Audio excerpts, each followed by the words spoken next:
कहानी कहानी डरावना जंगल। वार्षिक परीक्षा खत्म होने के बाद जैसे ही गर्मियों की छुट्टी मिली तो पवन ने जिद पकड़ लिया कि वो नानी के घर जाएगा।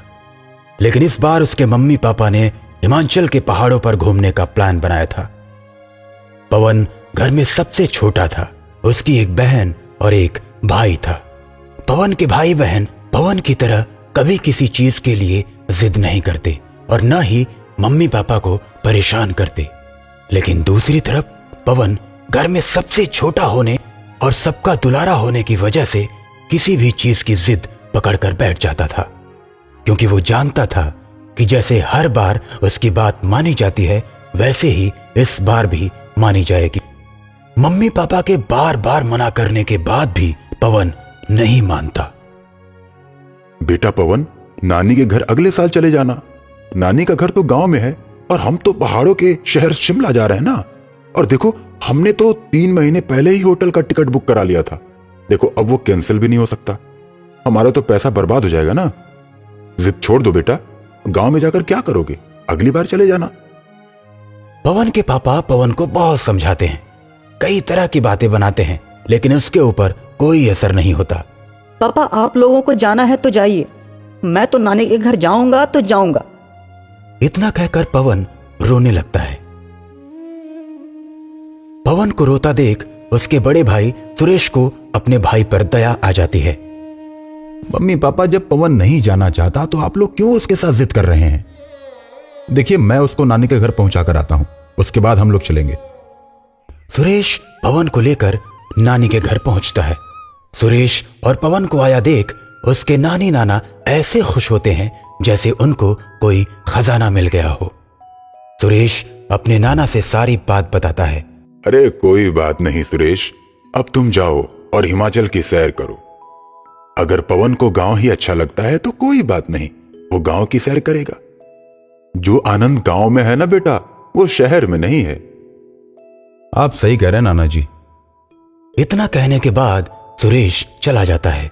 पवन के आने से उसके नानी नाना खुशी से झूम उठते हैं, क्योंकि पवन की नटखट शैतानियां और गांव के प्रति उसका प्रेम उनको बहुत अच्छा लगता है। पवन अपने नाना नानी के पास आने के बाद बहुत खुश हो गया है। कभी वो आंगन में बंधी गाय और उसके बछड़े से खेलता, तो कभी अमरूद के पेड़ पर चढ़कर अमरूद खाता, कभी आंगन में लगे गेंदे के फूलों को सूंघता, तो कभी उछल उछल कर चिड़ियों को पकड़ने की कोशिश करता।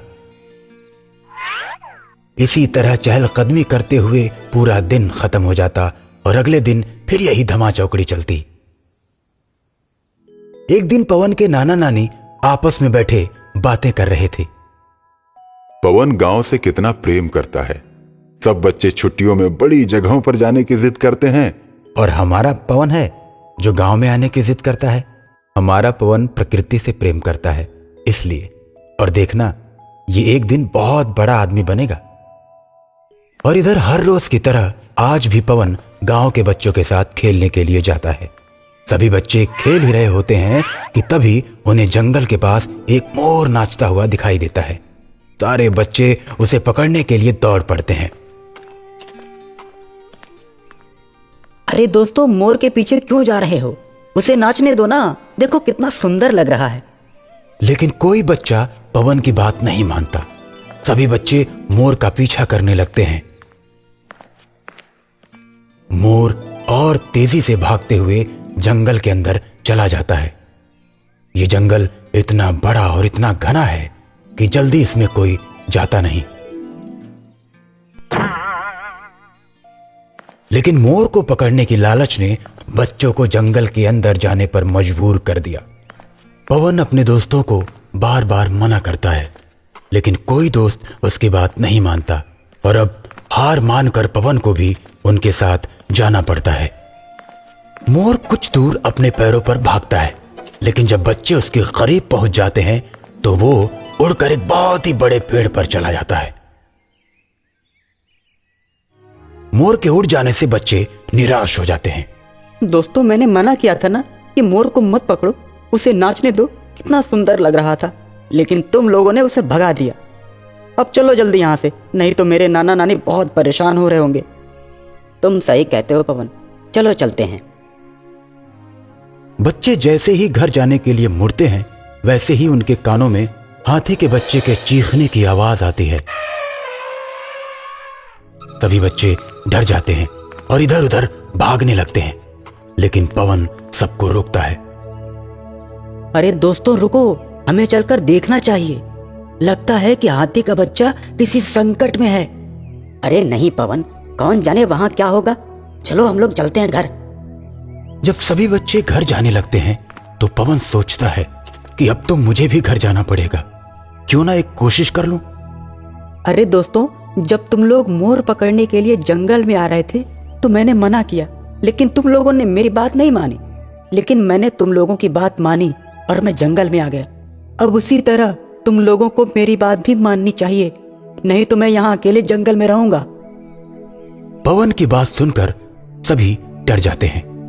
तब सोचते हैं कि बिना पवन को लिए घर जाएंगे तो हम सबकी पिटाई होगी। इसलिए पवन की बात मानकर सभी हाथी के बच्चे की तरफ बढ़ने लगते हैं।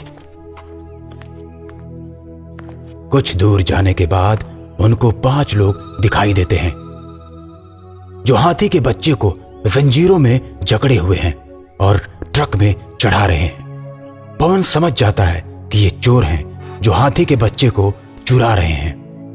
पवन सभी बच्चों को लेकर जंगल से बाहर निकलता है और जंगल के बाहर बने फॉरेस्ट विभाग के ऑफिस में जाकर सारी घटना बता देता है। उसके बाद फॉरेस्ट विभाग की पुलिस आ जाती है और सभी को रंगे हाथों पकड़ लेती है।